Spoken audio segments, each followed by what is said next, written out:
Welcome to Rema for Today with Missionary Andrew and Winnie Nganga. We're glad you're watching. Unbelief. Listen. Every time you are so rare in the presence of God, you cannot avoid unbelief. You can't. You can't avoid doubts. And that's the difference between Moses and the children of Israel. Because as Moses climbed the mountain, they said, "You go here, God. Listen to God. And come and tell us what God said." Please, friends, as we come into the presence of God, He deals with our hearts. Even the things He says, it becomes easy for us to believe. And that is why those who appear God in God's presence will never be the same with those who are outside. Never.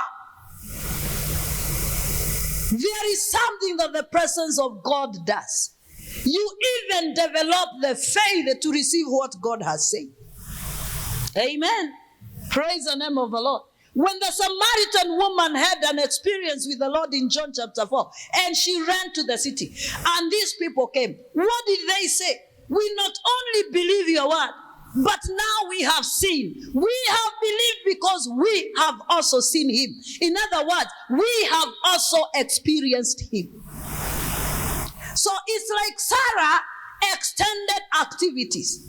May you not be lost in activities to an extent that even when the Lord knocks, you are too busy. Even the activities in the house of the Lord can make you lose Him. Joseph and Mary lost Jesus in the temple. They were not selling things in the market. They were in the temple. But they realized they were not with Jesus when they were on their way back. And they realized they were not with Him. Why would God ask, "Where is Sarah?" It is because she was not where she was supposed to be. And listen, she was crippled by unbelief. I believe she was washing utensils after cooking the cake. And maybe she was seeing the multitude of the utensils that the three men plus her husband had eaten. And she was counting the cost. Don't be lost. Don't sacrifice your own relationship with God because of service. Don't lose Him in the process of your service. Don't. It is easier to lose Him in the process of your service and being so busy. Exodus chapter 19, I think from 6. God told Moses, "I delivered these people and I brought them to myself." So your relationship to God is key. Look at Abraham. Even after preparing the meal, he's standing right there. As they eat, he's standing. Contrary to who? Lot. Lot was eating as they eat. So he was part of the eating. He would not allow the Lord to enjoy the sacrifice alone. Amen. So unbelief will shut the door. Because it is unbelief that makes us not open the door.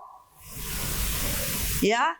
And also, the condition we are in also makes us hesitate to open the door. The condition.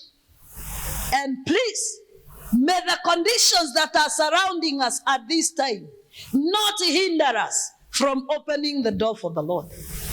What does the Bible say? Abraham and Sarah were old and they were well stricken with age. And the Bible also said it had ceased to be with Sarah after the manner of women. So I think this is what she was saying. What are these angels saying? Don't they know that even the manner of women has stopped? Don't they know my Lord and I, we are old? That is why she was hesitating to open the door, to allow the Lord. Why? She was looking at the condition she was in. Many people shut God because when they look at their condition, they think it cannot be changed. That is why even that lame person who was lame for 38 years, he started telling Jesus' story. And what was Jesus saying? Open! Do you want to be whole? It is not stories I came for. I am knocking. I want to change the situation. But what he was saying, you don't understand my case. Look at my condition for 38 years. But when he opened up by obeying, pick up your mat and go, he realized the miracle. And that is why God is saying, is there anything that is too hard for me, Sarah? What is too hard for me? Amen. And then she said, Sarah, will I have the pleasure of it? Will my Lord also have pleasure? Sometimes we feel, what will I benefit with this knocking and receiving? It is not going to give me any pleasure. So why bother my strength opening the door? But the issue is, even if it does not give you pleasure, the agenda of God is being fulfilled. And the agenda of God is important more than any personal ambition or pleasure you can feel. Amen. I pray that you remove your eyes from your condition tonight and open the door. I pray that the Lord will help you move out of your unbelief and open the door as He desires. Praise the name of the Lord. Another hindrance, discouragement. And I want to say this. Discouragement does not come from people who have done nothing. Discouragement comes because you have really labored. Because you have really invested. Because you have really worked hard. You have no cause to be discouraged if there is no much effort you have put. You cannot be discouraged if you have not waited for long. You cannot be discouraged if you have not prayed enough, long enough. Discouragement comes because you are looking at the investment you have made. And it's like deep within you are saying, God, you're not fair. You're not fair at all. 1 Kings chapter 19, verses 9. The Bible says, and he came thither unto the cave. This is Elijah. And lodged there. And behold, the word of the Lord came to him and said unto him, what doest thou here, Elijah? What is the Lord doing? Knocking. He is knocking in the heart of Elijah through his word. Verses 10. So he said, I have been very zealous for the Lord, God of hosts. In other words, Elijah was saying, ni kama haujatambua bidii yangu. Ni kama haujatambua vile naamka asubuhi na mapema. Ni kama haujatambua kujitolea kwangu. I have said discouragement does not come to people who have done nothing. It comes to people who have labored. People who have invested in God. People who have done things for God. That is why they come to a place of discouragement. He said, I have been so zealous for the Lord God of hosts. Nimekuwa na bidii. Bidii ya kuomba 3.5 years. Ni bidii chache. Bidii ya kukaa bila mke. That's not a simple sacrifice. Oh my goodness, it is not. It is not. Maisha ya kukaa kwa caves na wewe sio mnyama, wewe ni mwanadamu. Unataka kuniambia Elia alikuwa anabeba blanketi kwa cave? Biblia inasema, and the word of the Lord came, go to the brook Kidron, and I have commanded a raven to feed you there. That means he was not even eating on a plate. The raven would drop the meat and the whatever, and it would go. Do you think he was enjoying darkness? There was no electricity in the brook. So he could not know the day or night. And he spent time there praying in the brook. It was a very uncomfortable place. Then the Lord tells him, as a man, your season here is over. Go to the widow of Zarephath. Go to a widow who does not even have a husband. A widow who does not even respect him. When the son dies, he said, did I not tell you? Did I not tell you to bring trouble in my home? And he had really to pray for the revival of the boy for 3.5 years. And all the other years we don't know. This man, as he declares here, and it was written by the Holy Spirit, he said, I have been zealous. Those people who are zealous for God are the ones that are hit by discouragement. Because you look and see, it's as if God is unfair. Kwa nini Mungu unakawia kunizawadi? Mbona? Yani hauonagi, hauoni. For the children of Israel have forsaken your covenant. What was he saying? I've been faithful to keep your covenant. I have not broken your law. Nimejilinda. Nimejihifadhi. Hakuna kanuni yako hata moja nimepuuza. Nimekuwa mwaminifu. And sometimes you wonder, does it pay to be righteous? Does it pay to do the right things? Because the people who do not do the right things, it seems like they flourish. It seems like they are progressive. In fact, as they come to give testimonies, you wonder, what is wrong with me? What on earth is wrong with me? Your covenant, torn down your altars. But what was he saying? I have kept the altar of my heart intact. It is not defiled. And killed your prophets with a sword. So what was he saying? I have gone through enough persecution. Because for me to survive, it forced me to hide. And that is why even now I'm in this cave. Because of the persecution. And I'm not suffering for the wrong thing. There is nothing wrong. And he's saying, I am alone. I'm left. Just think about the loneliness of this man. He had become even tired of being lonely.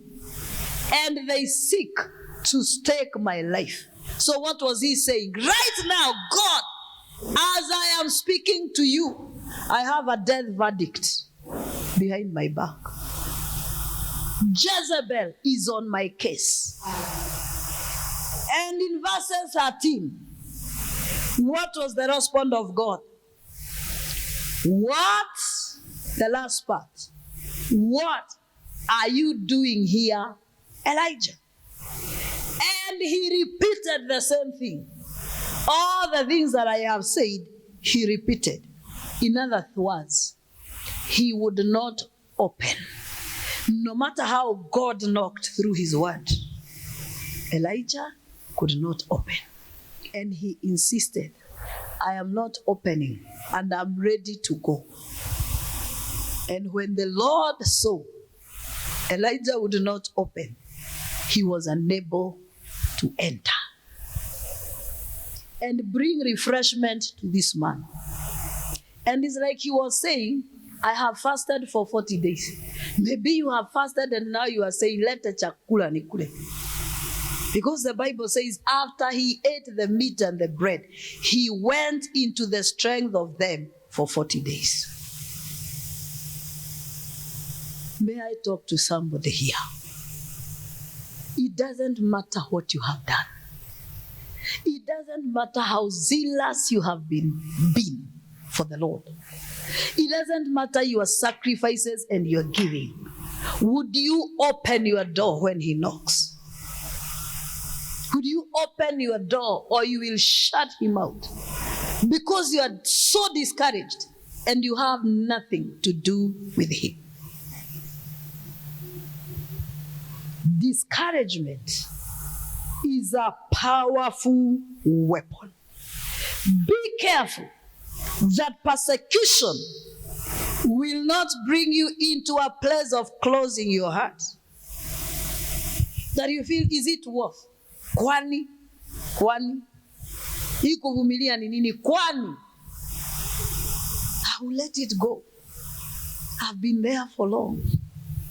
And you let go, and I say this with a capital letter. Discouragement does not come to people who have not labored, to people who have not been zealous, to people who have not done things, to people, it is because you have done them long enough to come to a place of discouragement until you say, it is done. Elijah said, what is the use of my life? The other one, connection. You can feel so connected until you do not see the point of opening up your heart to God.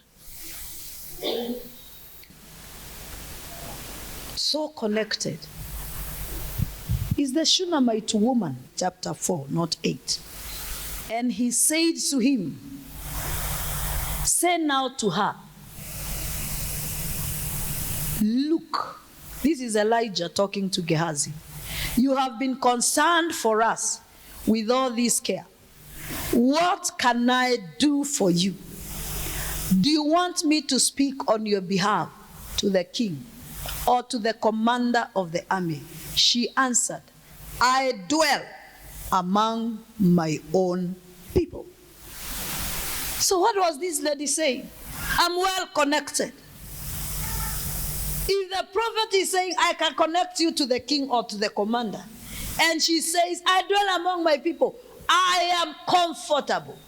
Do you know this lady was shutting the door without her knowledge? She was saying, I don't need anything. I'm okay. You can come to a place of thinking you are okay. And you don't need anything from the Lord. Wewe ulifika. Kufika ulifika. Because you know who to call when you need what. You know the button to touch when you need not. But listen, look at the next verse. What does the Bible say? So he said, what then is to be done for her? And Gehazi answered, actually, she has no son, and her husband is old. The next verse. So he said, call her. When he had called her, she stood in the doorway. Then he said, about this time next year, you shall embrace a son. And she said, no, my Lord, man of God, do not lie to your maidservant. There are things that do not come because of how you are mightily connected. Amen. Things that will only come as an answer of responding to the knocking. I pray that tonight you will desire the highest connection. Amen. That you may receive things even you don't know that you need in your life. You may think you are okay. Like this rich ruler who followed Jesus, and I said, I've done everything. But what Jesus said, one more thing.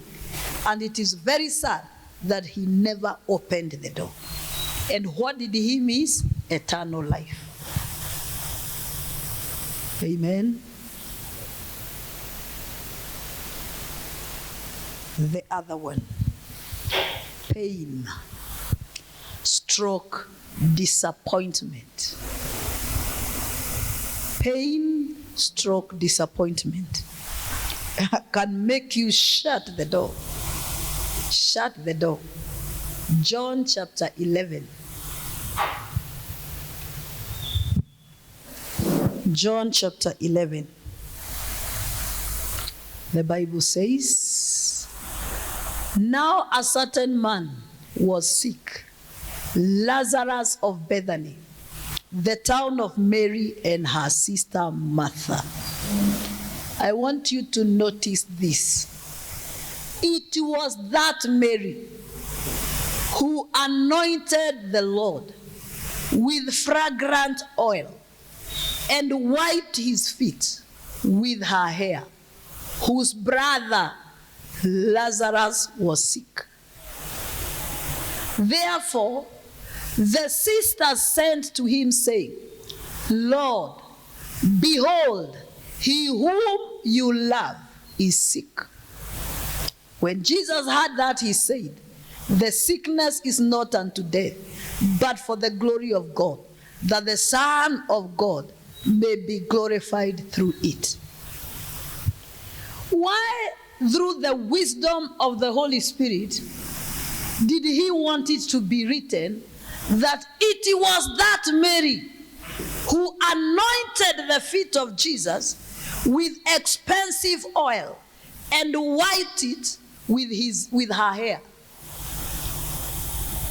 Why are we told it is this mother who used to cook for Jesus? I would say what Jesus said. May somebody be helped of the Lord, that you will not be disappointed for the labors you have done in God. You will not come to a place of feeling as if God is unfair. These sisters served Jesus. And Bethany had a special place in the heart of Jesus, according to the scripture. He enjoyed being there. Even his last week on earth before crucifixion, he spent in the house of Mary and Martha. And they had served the Lord zealously. Martha served the humanity of Jesus. Mary served the divinity of Jesus, because he was ministering to him and worship. But Martha was serving his body. He needed to eat, because Jesus was 100% God and 100% man. They served his every need. But even in serving, their service was on another level. And then disaster struck, and they called for the Lord. But the Bible says, do you know these words Jesus was not telling them? He did not tell them, this sickness is not for death. He told his disciples. So it's like the news never reached them. And every day, as they saw their brother got sick, disappointment was taking the better part of their day. They were wearing out. They were feeling they are tired. And I tell you this time around, many people have tired from serving the Lord. The zeal is gone. The passion is gone. The desire is dead. And if it is not dead, it is dying away. And people are not no longer excited about churchy things. It's as if even when you announce a fasting, whoosh, again. Giving, hey, what have I seen so far with all the seeds I've given? Disappointment. And Jesus started until Lazarus died. And these sisters were in pain. And when the Lord came knocking, they were not ready to open the door. They complained. Even Mary, who was going to receive her, she was in the inner room crying. And mother spoke it out. If you were here, our brother could not have died. And Jesus said, if only you believe. He said, I know it will come to pass. But that is chapter closed. Disappointment and pain can cause you to close And please, people, I beseech you by the mercies of God, do not build an altar of pain for your life. No pain can be more painful than the pain of the Son of Man. He had no sin. He became sin that we may be forgiven. There is nobody who has ever endured pain in the level of Jesus Christ. And the Bible says, it is not that we have a priest who does not understand. He is touched by the feeling of our infirmities. Amen. So he knows pain.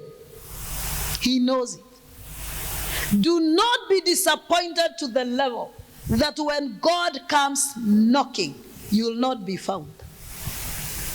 You will not be found. And you have left your place of appointment.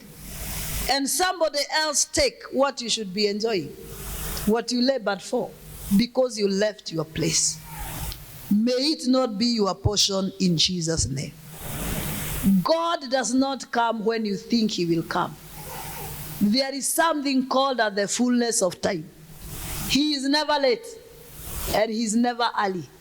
He shows up at the right time. And remember, he said, this thing that will be done in this family, oh my God, it will be known in the whole of Israel.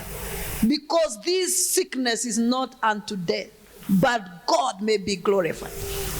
And read, when Lazarus was resurrected, the Pharisees, the scribes, they were so troubled until they say, this man must die.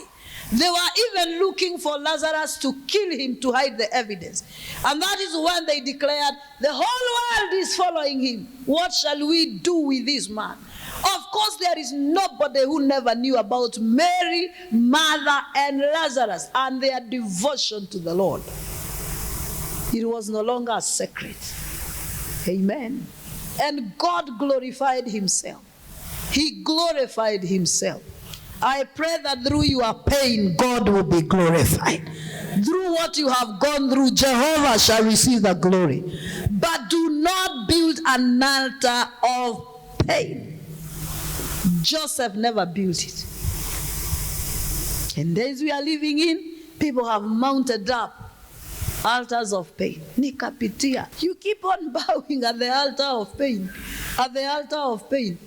When the children of Israel were beaten by a snake, the Bible says there is the snake they lifted up. And many years it became an idol. Your pain can become an idol if you're not careful. It can become an idol that you are bowing to every day. Such that every time you must speak about it. You cannot even look behind and see what God has done. But you are ever, they call it Neshtan, that serpent. They were bowing to it after many years because it was reminding them how they were beaten by a snake in the wilderness. You can be bowing at the altar of your pain, dear my friend. You look at the things you have gone through your husband and you refuse to wake up from that altar. You look at the things people have done to you and you are ever bowing to that altar. You look at the stuff you went through your working place and becomes an altar of worship. Look at Moses when he's singing the song of victory after deliverance from Israel. They are not saying, oh, the way we were whipped. Oh, the way we were scorched. What is he saying? This is what the Lord has done. Thank you for watching Rhema for today.